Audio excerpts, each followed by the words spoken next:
Hello, good morning. बघू शकताय छोटंसं कढीपत्त्याचं झाड आहे, पण त्याला किती सुंदर बिया लागलेल्या आहेत.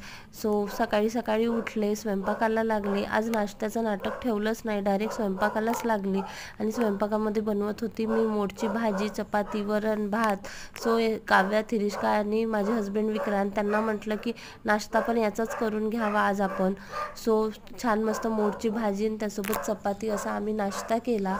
विक्रांत जॉबला जायला निघाले, त्यांचा टिफिन त्यांना रेडी करून दिला. त्यानंतर मग मी कामाला लागले. काव्या उठली होती, तिला बोर्मिटा दूध आणि त्यासोबत बिस्किट दिले खायला.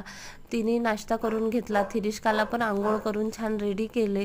मग तिला जेवण चारून दिलं आणि सोबत मी पण जेवण केलं. मस्त वरण भात, मोडची भाजी, चपाती आणि त्याचसोबत मेथीची भाजी, जी की माझ्या सासूच्या इथे बनवलेली होती. त्यानंतर मग दुपारच्या वेळेस अचानक थिरिष्का मॅडमला प्यायचं होतं निंबू पाणी, ती मागे लागली बनवायला. तर मग आम्ही छान मस्त निंबू पाणी बनवलं. त्यामध्ये मस्त बर्फ पण टाकलेला होता, त्यामुळे मस्त थंड थंड वाटत होतं आणि मस्त आम्ही निंबू पाणी एन्जॉय केलं. मिशोवरून मी एक वस्तू मागवली होती काव्यासाठी आणि थिरिष्कासाठी. ते पार्सल आलेलं होतं, ते रिसीव केलं आणि ते ओपन केलं. त्याच्यामध्ये होते हे छान कलरफुल असे स्केच पेन्स होते. ॲक्च्युली ते मार्कर्स होते, दोन्ही साईडनी ते यूज करता येत होते.